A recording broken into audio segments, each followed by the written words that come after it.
ਜੀ ਡਾਕਟਰ ਸਾਹਿਬ, ਸਾਡੇ ਕੋਲ ਪਹਿਲੀ ਈਮੇਲ ਆਈ ਹੈ ਵੀਰ ਸੁਖਦੀਪ ਸਿੰਘ ਰੰਧਾਵਾ ਜੀ ਦੀ ਯੂਕੇ ਤੋਂ। ਇਹ ਲਿਖਦੇ ਹਨ, ਡਾਕਟਰ ਸਾਹਿਬ ਜੀ ਵਾਹਿਗੁਰੂ ਜੀ ਕਾ ਖਾਲਸਾ ਵਾਹਿਗੁਰੂ ਜੀ ਕੀ ਫਤਿਹ। ਮੈਂ ਤੁਹਾਨੂੰ ਦੱਸਣਾ ਚਾਹੁੰਦਾ ਹਾਂ ਕਿ ਮੈਂ ਅਤੇ ਮੇਰੇ ਬਾਪੂ ਜੀ ਨੇ ਤੁਹਾਡਾ ਮਹਾਰਾਜਾ ਰਣਜੀਤ ਸਿੰਘ ਬਾਰੇ ਪ੍ਰੋਗਰਾਮ ਦੇਖਿਆ। ਉਹਨਾਂ ਦਾ ਕੁਦਰਤ ਤੇ ਵਾਤਾਵਰਣ ਨਾਲ ਪਿਆਰ ਤੇ ਤੁਹਾਡੇ ਵੱਲੋਂ ਜਿਪਸੀਆਂ ਨਾਲ ਇਸ ਪਾਰਟ ਨੂੰ ਜੋੜਿਆ ਗਿਆ, ਉਹ ਬਹੁਤ ਵਧੀਆ ਲੱਗਿਆ। ਮੇਰੇ ਬਾਪੂ ਜੀ ਦੀਆਂ ਅੱਖਾਂ ਪਾਰ ਆਈਆਂ ਸੀ। ਇੱਥੇ ਯੂਕੇ ਵਿੱਚ ਜਿਪਸੀਆਂ ਦੀ ਖਾਸੀ ਗਿਣਤੀ ਹੈ ਜਿਹੜੇ ਕੱਟੜ ਕੈਥੋਲਿਕ ਹਨ ਅਤੇ ਆਇਰਿਸ਼ ਸੱਭਿਆਚਾਰ ਨਾਲ ਸੰਬੰਧ ਰੱਖਦੇ ਹਨ। ਆਇਰਿਸ਼ ਅਤੇ ਇਟਾਲੀਅਨ, ਖਾਸ ਕਰਕੇ ਰੋਮਨ ਇਟਾਲੀਅਨ, ਉਹ ਧਰਮ ਵਿੱਚ ਪਰਪੱਕ ਹਨ। ਨਾਲ ਉਹਨਾਂ ਥੋੜੇ ਲੋਕਾਂ ਵਿੱਚ ਹਨ ਜਿਹੜੇ ਤੁਹਾਨੂੰ ਕਦੇ ਨਹੀਂ ਬਖਸ਼ਣਗੇ ਜੇ ਤੁਸੀਂ ਉਹਨਾਂ ਦੀ ਧੀ ਵੱਲ ਮਾੜੀ ਅੱਖ ਨਾਲ ਵੇਖੋਗੇ। ਮਹਾਨ ਮਹਾਰਾਜਾ ਰਣਜੀਤ ਸਿੰਘ ਬਾਰੇ ਤੁਹਾਡਾ ਪ੍ਰੋਗਰਾਮ ਬਹੁਤ ਸ਼ਲਾਘਾਯੋਗ ਸੀ। ਬਹੁਤ ਬਹੁਤ ਧੰਨਵਾਦ ਜੀ ਡਾਕਟਰ ਸਾਹਿਬ। ਵੀਰ ਸੁਖਦੀਪ ਸਿੰਘ ਰੰਧਾਵਾ ਜੀ ਦਾ ਬਹੁਤ ਬਹੁਤ ਸ਼ੁਕਰੀਆ, ਉਹਨਾਂ ਨੇ ਸਾਨੂੰ ਯੂਕੇ ਤੋਂ ਲਿਖੇ ਜੀ। ਸਾਡੇ ਇਸ ਸੈਗਮੈਂਟ ਤੋਂ ਬਾਅਦ ਸਾਨੂੰ ਬਹੁਤ ਸਾਰੀਆਂ ਕਾਲਾਂ ਔਰ ਲਿਖਤਾਂ ਵੀ ਆਈਆਂ ਨੇ ਜਿਹਦੇ 'ਚ ਕਿ ਬਹੁਤਿਆਂ ਨੂੰ ਬਹੁਤ ਚੰਗਾ ਲੱਗਾ ਕਿ ਜਿੱਥੇ ਮਹਾਰਾਜਾ ਰਣਜੀਤ ਸਿੰਘ ਦੀ ਪਰਸਨੈਲਿਟੀ ਦੇ ਬਹੁਤ ਸਾਰੇ ਹੋਰ ਆਸਪੈਕਟ ਨੋਨ ਨੇ, ਉਹਨਾਂ ਦੀ ਬਰੇਵਰੀ ਦੇ ਜੀ। ਔਰ ਮੈਂ ਅਕਸਰ ਦੇਖਦਾ ਹਾਂ ਵੀ ਇੱਕ ਵਾਰ ਉਹਨਾਂ ਦੇ ਲਿਖਿਆ ਜਿਹੜੇ ਉਹਨਾਂ ਦੇ ਬਾਇਓਗ੍ਰਾਫਰ ਨੇ ਕਿ ਦਰਬਾਰ ਦੇ ਵਿੱਚ ਇੱਕ ਵਾਰੀ ਜਿਹੜੀ ਇੱਕ ਉਹਨਾਂ ਦੀ ਕੋਟੀਆ ਸੀ, ਉਹਨੇ ਪੁੱਛਿਆ, ਕਿਉਂਕਿ ਮਹਾਰਾਜਾ ਰਣਜੀਤ ਸਿੰਘ ਕੋਈ ਸ਼ਕਲੋਂ ਖੂਬਸੂਰਤ ਨਹੀਂ ਸਨ, ਛੋਟਾ ਕੱਦ ਸੀ, ਚਿਹਰੇ ਦੇ ਉੱਤੇ ਬਚਪਨ 'ਚ ਉਹਨਾਂ ਨੂੰ ਸਮਾਲ ਪੌਕਸ ਹੋਇਆ, ਚੇਚਕ ਹੋਇਆ ਜੀ, ਅੱਖ ਦੀ ਜਿਹੜੀ ਹੈ ਉਹ ਚਲੀ ਗਈ ਔਰ ਕੱਦ ਵੀ ਛੋਟਾ ਸੀ। ਤੇ ਉਹਨੇ ਪੁੱਛਿਆ ਕਿ ਸਰਕਾਰ ਜਦੋਂ ਰੱਬ ਖੂਬਸੂਰਤੀ ਵੰਡ ਰਿਹਾ ਸੀ ਤੇ ਜਨਾਬ ਕਿੱਥੇ ਸਨ? ਤੇ ਉਹਨਾਂ ਨੇ, ਔਰ ਮੈਂ ਸਮਝਦਾ ਹਾਂ ਵੀ ਇੰਨਾ ਇਨਫਾਰਮਲ ਹੋਣਾ ਹੀ ਆਪਣੇ ਆਪ ਦੇ ਵਿੱਚ ਦੱਸਦੇ ਹੈ ਕਿ ਕਿਸ ਕਿਸਮ ਦਾ ਉਹਨਾਂ ਦਾ ਜਨਤਾ ਦੇ ਨਾਲ ਜਾਂ ਲੋਕਾਂ ਨਾਲ ਰਿਲੇਸ਼ਨਸ਼ਿਪ ਸੀ। ਲੋਕਾਂ ਦੇ ਦਿਲਾਂ ਤੇ ਉਹਨਾਂ ਨੇ ਰਾਜ ਕੀਤਾ। ਹੁਣ ਅੱਜ ਆ ਟਕੇ ਦੇ ਬੰਦੇ ਨਹੀਂ ਹੁੰਦੇ, MLA MP ਬਣ ਜਾਂਦੇ, 10 ਜਿਪਸੀਆਂ ਇੱਧਰ 5 ਇੱਧਰ ਐ ਕਰਕੇ ਤੁਰੇ ਹੁੰਦੇ ਨੇ ਕਿ ਵੀ ਪਤਾ ਨਹੀਂ ਕੀ ਨੇ, ਨਾਡੂ ਖਾਂ ਬਣੇ ਹੁੰਦੇ ਨੇ। ਲੇਕਿਨ ਮਹਾਰਾਜਾ ਰਣਜੀਤ ਸਿੰਘ ਦੀ ਐਕਸੈਸ ਸੀ ਲੋਕਾਂ ਨਾਲ, ਲੋਕਾਂ ਦੀ ਉਹਨਾਂ ਤੱਕ।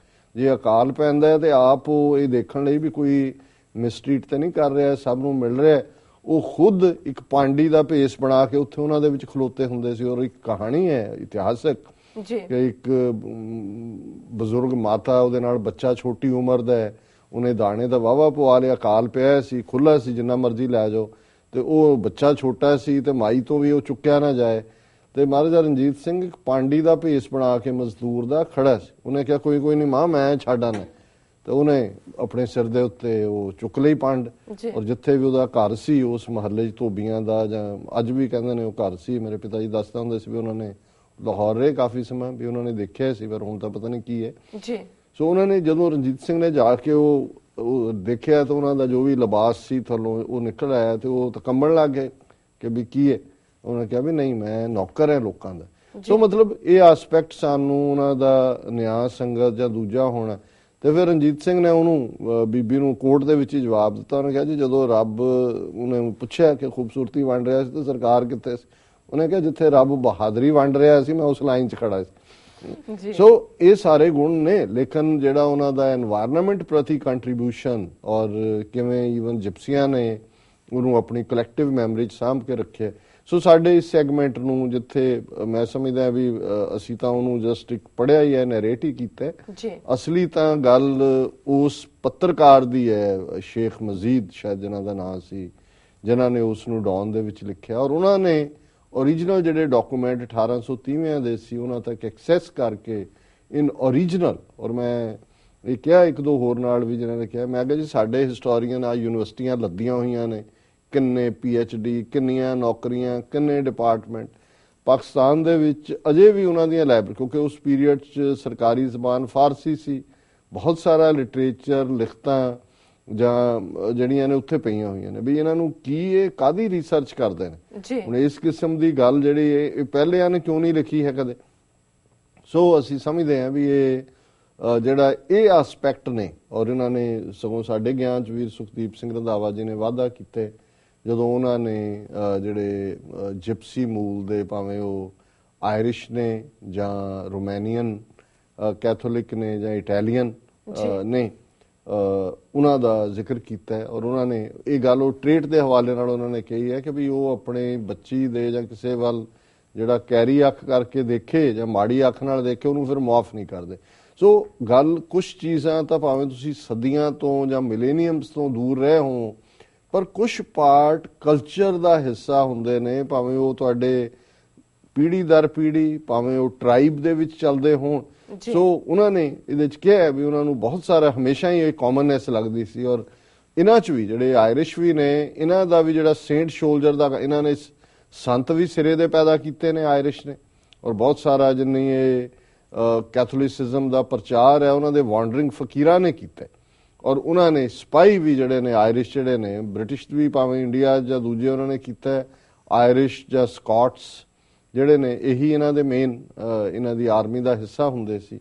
ਸੋ ਅਸੀਂ ਅੱਗੋਂ ਤੋਂ ਵੀ ਕੋਸ਼ਿਸ਼ ਕਰਾਂਗੇ, ਕਿਉਂਕਿ ਮੈਨੂੰ ਵੀ ਇਹ ਮਹਿਸੂਸ ਹੋਇਆ ਕਿ ਵੀ ਜਿੱਥੇ ਅਸੀਂ ਸਿਆਸੀ ਡੇ ਟੂ ਡੇ ਐਨਾਲਿਸਿਸ ਕਰਦੇ ਹਾਂ, ਉੱਥੇ ਇਹ ਜਿਹੜਾ ਪਾਰਟ ਹੈ ਹਿਸਟਰੀ ਦਾ। ਔਰ ਮੈਂ ਕੁਦਰਤੀ ਅੱਜ ਜਦੋਂ ਆਇਆ ਤਾਂ ਇੱਕ ਸੈਨੇਗਲ ਤੋਂ ਜਿਹੜੇ ਨੇ ਉਹ ਡਰਾਈਵਰ ਸੀ ਜਿਨ੍ਹਾਂ ਨੇ ਮੈਨੂੰ ਲਿਆਂਦਾ ਜੀ।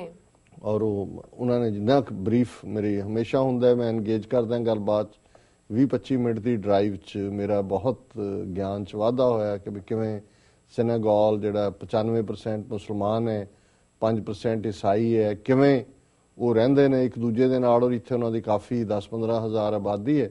ਔਰ ਉਹਨਾਂ ਨੇ ਇੱਕ ਆਪਣੇ ਅਹਿਮਦ ਬੰਬਾ ਇੱਕ ਸੇਂਟ ਦੀ ਗੱਲ ਕੀਤੀ ਜਿਹੜਾ ਵਾਈਟ ਕਲੋਨੀਅਲਸ ਦੇ ਖਿਲਾਫ ਲੜਿਆ। ਹਾਲਾਂਕਿ ਸੈਨੇਗਲ 1960 ਤੱਕ ਫ੍ਰੈਂਚ ਕਾਲੋਨੀ ਰਹੀ ਹੈ ਜੀ। ਔਰ ਉਹਨੇ ਕਿਹਾ ਜੀ ਇੱਥੇ ਸਾਡੀ ਐਨੂਅਲ ਪੈਰੇਡ 28 ਜੁਲਾਈ ਨੂੰ ਹੁੰਦੀ ਹੈ, ਜਦੋਂ ਕਿ ਅਸੀਂ ਉਸ ਸੰਤ ਨੂੰ ਜਿਹੜਾ ਕਿ ਅਖੀਰ ਤੱਕ ਉਹਨੂੰ ਟਾਰਚਰ ਕੀਤਾ, ਮਾਰਿਆ ਦੂਜਾ, ਲੇਕਿਨ ਉਹ ਸਾਡਾ ਪੈਟਰਨ ਸੇਂਟ ਹੈ। ਬੇਸ਼ੱਕ ਅਸੀਂ ਮੁਸਲਮਾਨ ਹੈ, ਪਰ ਭਾਵੇਂ ਉੱਥੋਂ ਦੇ ਈਸਾਈ ਵੀ ਨੇ, ਉਹ ਉਹਨਾਂ ਨੂੰ ਸਾਡੇ ਤੋਂ ਵੀ ਜ਼ਿਆਦਾ ਪਿਆਰ ਕਰਦੇ ਨੇ। ਔਰ ਹੋਰ ਵੀ ਬਹੁਤ ਸਾਰੀਆਂ ਗੱਲਾਂ। ਸੋ ਮੈਂ ਸਮਝਦਾ ਵੀ ਇਹ ਜਿਹੜੀ ਸਾਂਝ ਹੈ ਸਾਰੇ ਪਾਸੇ ਖਿਲ ਰਹੀ ਹੋਈ। ਔਰ ਜਿਹੜੀ ਗੱਲ ਮੈਂ ਉਹਨਾਂ ਦੇ ਹਵਾਲੇ ਨਾਲ ਕਹਿਣਾ ਚਾਹੁੰਦਾ ਸੀ, ਉਸ ਦੇ ਉਹਨੇ ਸਿੱਖਾਂ ਦਾ ਜ਼ਿਕਰ ਕਰਦਿਆਂ ਕਿਹਾ, ਉਹਨੇ ਕਿਹਾ ਜੀ ਮੈਂ ਵਾਕਿਫ ਹਾਂ ਸਿੱਖਾਂ ਤੋਂ। ਔਰ ਮੈਨੂੰ ਬਹੁਤ ਚੰਗਾ ਲੱਗਾ 3 ਸਾਲ ਪਹਿਲਾਂ ਜਦੋਂ ਓਕ ਕਰੀਕ ਦੇ ਵਿੱਚ 5-6 ਸਿੱਖ ਮਾਰੇ ਗਏ, ਔਰ ਜਦੋਂ ਜਿਹੜਾ ਉਹਨਾਂ ਦੇ ਪਰਿਵਾਰਜਨਾਂ ਔਰ ਸਿੱਖਾਂ ਦਾ ਰਿਐਕਸ਼ਨ ਸੀ, ਉਹਨੇ ਕਿਹਾ ਮੈਂ ਆਈ ਵਾਜ਼ ਵਾਚਿੰਗ ਔਨ ਦਾ ਟੀਵੀ ਕਿ ਕਿਸੇ ਨੇ ਕੋਈ ਗਿਲਾ ਨਹੀਂ ਕੀਤਾ। ਦੇ ਵਰ ਸੋ ਫੋਰਗਿਵਿੰਗ ਔਰ ਸੋ ਉਸ ਕ੍ਰਾਈਸਿਸ ਦੇ ਪੀਰੀਅਡ 'ਚ ਵੀ। ਸੋ ਮੈਂ ਹਾਲਾਂਕਿ ਇਸ ਪ੍ਰੋਗਰਾਮ 'ਚ ਕਿਹਾ ਹੋਇਆ ਸੀ ਕਿ ਭਾਈ that was our best hour too. ਔਰ ਜਦੋਂ ਇਸ ਕਿਸਮ ਦੇ ਕਿਸੇ ਸਟ੍ਰੇਂਜਰ ਤੋਂ ਤੁਹਾਨੂੰ ਇਹ ਟ੍ਰਿਬਿਊਟ ਮਿਲੇ ਕਿ ਜੀ ਵੀ ਤੁਹਾਡੀ ਕੌਮ ਬਹੁਤ ਮਹਾਨ ਕੌਮ ਹੈ, ਔਰ ਉਸ ਟ੍ਰੈਜੇਡੀ 'ਚ ਵੀ ਜਿਹੜੇ ਲੋਕ ਟੀਵੀ ਦੇ ਉੱਤੇ ਆਏ ਦਾ ਉਹਨਾਂ ਨੇ ਜੋ ਰਿਐਕਟ ਕੀਤਾ, ਦੈਟ ਵਾਜ਼ ਮਾਰਵਲਸ। ਸੋ ਮੈਂ ਸਮਝਦਾ ਵੀ ਇਹ ਸਾਡੇ ਸਾਰਿਆਂ ਲਈ, ਅਸੀਂ ਜਿੱਥੇ ਆਪਣੀਆਂ ਸਮੱਸਿਆਵਾਂ ਨਾਲ ਜੂਝਦੇ ਹਾਂ, ਦੇਖਦੇ ਹਾਂ, ਇਹ ਸਾਡਾ ਬੀਤੇ ਦਾ ਫਖਰਯੋਗ ਵਿਰਸਾ। ਔਰ ਅੱਜ ਵੀ ਜਿਹੜੇ 4 ਚੁਫੇਰੇ ਸਾਡੇ ਐਡਮਾਇਰਰ ਨੇ, ਔਰ ਜਿਵੇਂ ਮੈਂ ਮਿਸਟਰ ਐਰਿਕ ਦਾ ਜ਼ਿਕਰ ਕੀਤਾ, ਬ੍ਰੈਕਟ ਫੰਡ ਵਾਲੇ ਦਾ ਲੂਥਰਨ, ਉਹਨਾਂ ਦੇ ਆਪਣੀ ਵਾਈਫ ਵੀ ਨਾਲ ਆਈ ਹੋਈ ਸੀ, ਉਹ ਵੀ ਵਕੀਲ ਹੈ। ਉਹਨਾਂ ਨੇ ਕਲਸੀ ਦੇ ਕੇਸ 'ਚ, ਸਿਮਰਪ੍ਰੀਤ ਦੇ ਕੇਸ 'ਚ ਹੈਲਪ ਕੀਤੀ।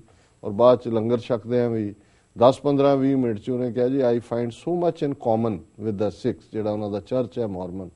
ਤੇ ਮੈਂ ਉਹਨਾਂ ਨੂੰ ਕਹਿ ਰਿਹਾ ਸੀ, ਮੈਂ ਕਿਹਾ ਜੀ ਤੁਹਾਡਾ ਜਿਹੜਾ ਪਹਿਲਾ ਕਾਂਗਰਸਮੈਨ ਸਿੱਖਾਂ ਦੀ ਹਮਾਇਤ ਤੇ ਨਿਤਰਿਆ ਸੀ ਯੂਬਾ ਸਿਟੀ ਤੋਂ, ਵਾਲੀ ਹਰਗਰ, ਉਹਨੇ ਅੱਜ ਵੀ ਜਿਹੜਾ ਵਾਲੀ ਹਰਗਰ ਹੁਣ ਤਾਂ ਮੇਰਾ ਖਿਆਲ ਨਹੀਂ ਹੈ ਉਹ ਕਾਂਗਰਸਮੈਨ, ਉਹਨੇ ਆਪਣੇ ਦਫ਼ਤਰ 'ਚ 3 ਫੁੱਟੀ ਕਿਰਪਾਨ ਕੰਧ ਦੇ ਉੱਤੇ ਲਾਈ ਸੀ ਕਿ ਉਹਦਾ ਕਹਿਣਾ ਸੀ ਕਿ ਜੇ ਮੈਨੂੰ ਸਿਰੋਪਾਓ 'ਚ ਮਿਲੀ ਹੈ, ਤੇ ਉਹ ਮੋਰਮਨ ਸੀ ਜੀ। ਔਰ ਉਹਨੇ ਸਿੱਖਾਂ ਦੇ ਲਈ, ਹਿਊਮਨ ਰਾਈਟਸ ਦੇ ਲਈ ਹਮੇਸ਼ਾ ਹੀ ਆਵਾਜ਼ ਉਠਾਈ।